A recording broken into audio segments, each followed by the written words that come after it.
Okay mga bro, magandang araw. Welcome back na naman sa ating mga video. Bali, mayroon na naman tayong gagawing isang Bluetooth speaker dito mga bro. Ayan. Bali, ang gagawin natin dito ay kakabitan natin ng D30 amplifier na naman. Ayan, bali ang problema nito ay nabasa ng tubig dagat. Dahil yung may-ari nito mga bro ay nakatira sa gilid ng dagat kaya nadali ng bagyo. Itong Bluetooth speaker na ito.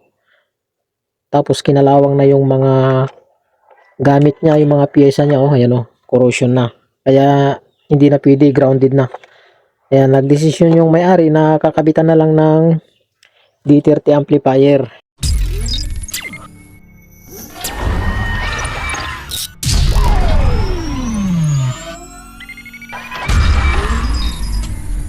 Ito mga bro, yung kakabit natin. Pero bago natin kakabit mga bro, ay gagawan muna natin siya ng paglalagyan. Ayan, yung plastic na ano galing na naman sa TV na tinabas natin. Ayan oh, minarka-markaan ko na, ayan. Ayan, sinukat ko na dito. Subukan natin tanggalin to. Ganyan natin. At ihuli natin yung connection ng kanyang speaker at titingnan natin kung ano ang mas maganda yung kanyang tunog. Yung naka-parallel o naka-series yung dalawang speaker. Yan, bali ito mga bro. Ayan, nabiyak ko na yung kung natin gagawin nating Bluetooth speaker. Ayan, para naka-ready na siya. Okay. So, bali, ang ginawa ko pala dito mga bro, para makuha ko yung tamang sukat ng ano, paglagay ng D30 amplifier natin ay yan, ganyan lang. Sinukat-sukat ko lang ng ganyan yung tamang ano, meron kang paglalagyan ng screw. Yan, para saktuhan lang siya oh. Ganyan oh. Ayan. Okay. So, mangyayari, tatabasin ko muna ito gamit ang cutting disc. Okay, tabasin natin mga bro. Gagawin natin ano, tatabasan natin yung bawat kanto niya. Okay? Tapos bubutasan natin dito na sakto lang yung ating amplifier. Okay, tabasin natin mga bro. Gamit yung natin grinder.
Okay, bali nabutasan na natin mga bro. Ayan.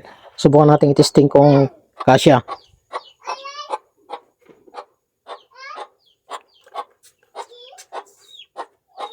Ayan. So, sakto siya mga bro. Ayan. Okay. So, ang mangyayari ay tatabasin lang natin ito dahil sa gabal. Ito. Itong parting ito. Ito lang. Okay, tabasin natin.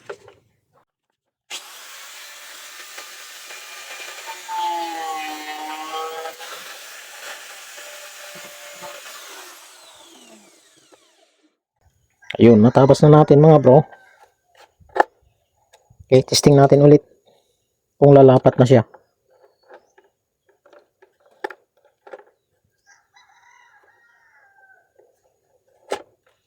Ayun, lumapat na siya mga bro. Medyo baliktad. Ganyan natin. Okay. So, lapat na siya. So, ang huli natin gagawin mga bro ay ikakabit natin yung speaker. Speaker lang naman kakabit natin. Aalamin natin kung ano ang mas maganda, kung parallel o series yung pagkabit ng kanyang speaker. Okay, so ang susunod na mangyayari mga bro ay mamarkahan natin para malagyan natin ng mga screw. Yan. Marka-marka natin.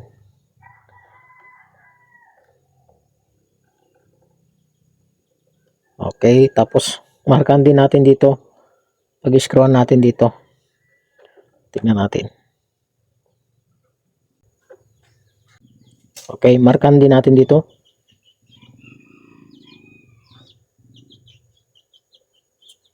Tapos dito. Dito rin. So, pwede na nating dalawin na lang dito. Ayan. Okay. Babarinahan natin mga bro gamit lang ang tinulisan na pako. Eto. Ayan o.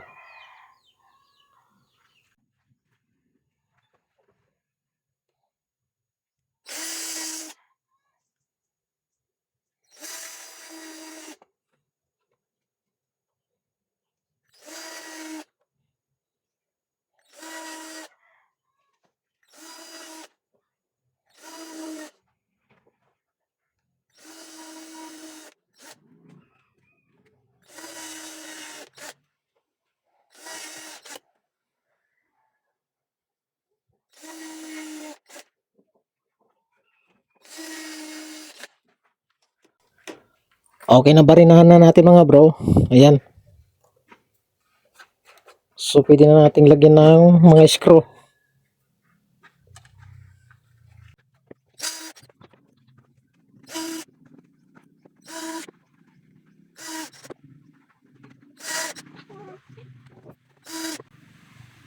Okay, na-screw na natin mga bro. Ayan. So, mamaya na natin i-screw ito. Pipix kapag na-testing na natin. Ang mangyayari ay kakabit na natin sa ating speaker. Okay, tanggalin muna natin at testingin natin ikabit yung kanyang speaker. Okay, subukan natin ikabit.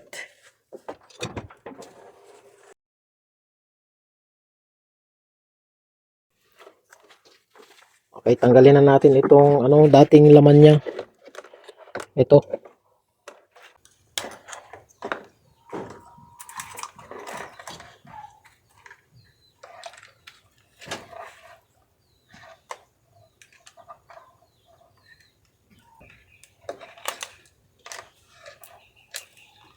Ito mga bro yung niya, yung supply ng kanyang ilaw. Pero hindi na natin ilalagay.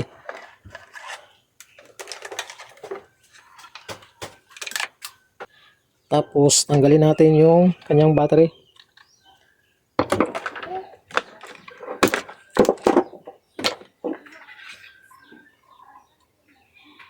Bali kon lang mga bro yung kanyang supply 3.7.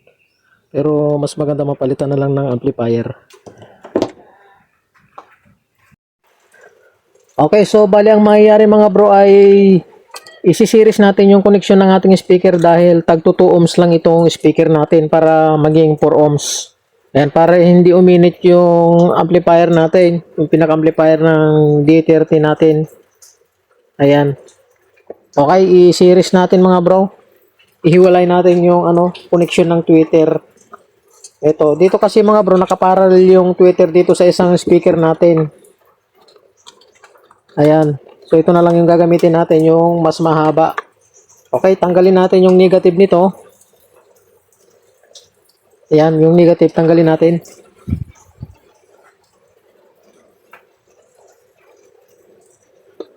Ayan, tapos silahin natin.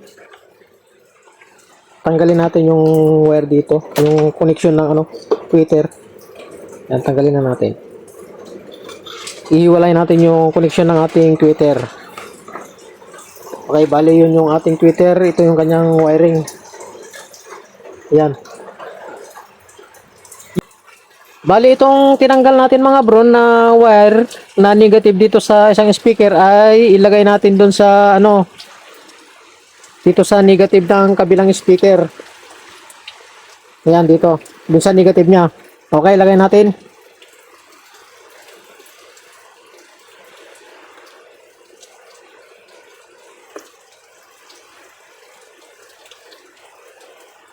Ayan, nahinang na natin. Tapos kuha tayo ng isang wire mga bro, pang jumper natin. Tapos yung di ba negative yung tinanggalan natin, lagyan natin ng wire.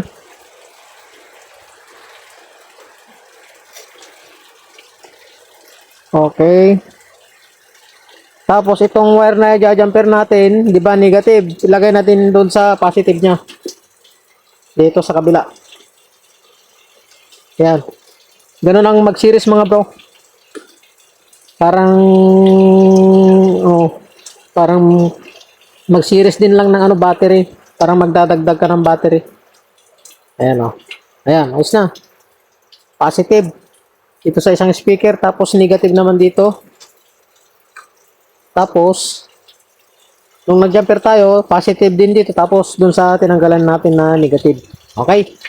Dahil iwalay natin mga bro yung connection ng ating Twitter. Yan, bali ito naman yung Twitter natin. Yan. Ito na. Talagyan natin ng ito tape para hindi mag-ground. Okay, bali nalagyan na natin mga bro ng tape. Ayan, subukan nating testingin ngayon. Kabit natin yung natin. Amplifier natin. Bali ito yung amplifier natin mga bro. Ang connection nito mga bro, pag gaganyan mo, ito yung Twitter. Okay, lagay natin yung ating Twitter. Titignan natin kung maganda yung tunog kapag naka-series. Bali yung speaker natin kasi ay tig 2 ohms para maging 4 ohms siya. Yan, ito naman yung dalawang speaker natin na naka-series.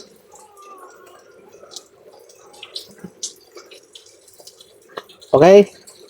So ayan, subukan natin kung mga bro. Isaksak. Saksak natin, lagyan natin yung ano nito. Yung supply niya. Okay, lagay natin yung kanyang cord. Ayan.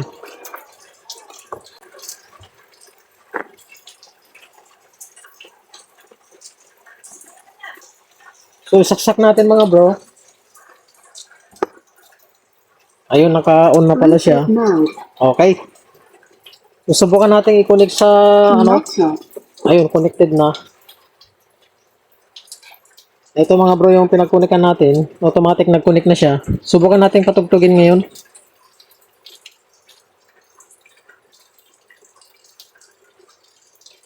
Put muna natin yung ating volume. Okay, testing.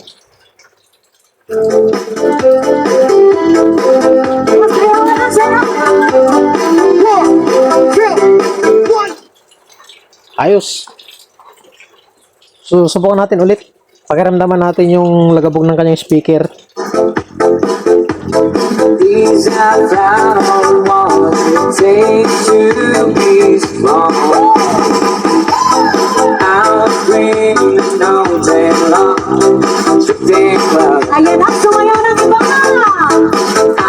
Okay, so ayos mga bro, napagana natin at ipa-final test natin kapag natakluban natin yung ating Bluetooth speaker. Okay. So standby lang kayo mga bro at i-update ko kayo.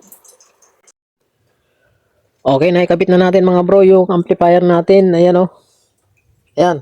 So nabuo na natin yung ating Bluetooth speaker. Okay, subukan natin i-play ngayon. Ayan. I-play. Tapos patugtugin natin.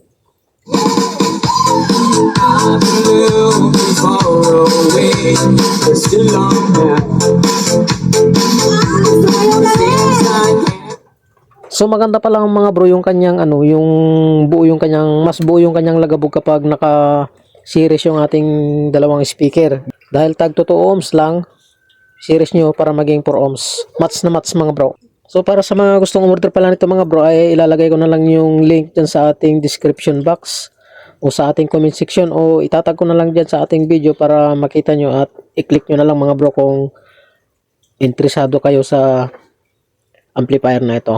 Okay, so ayos.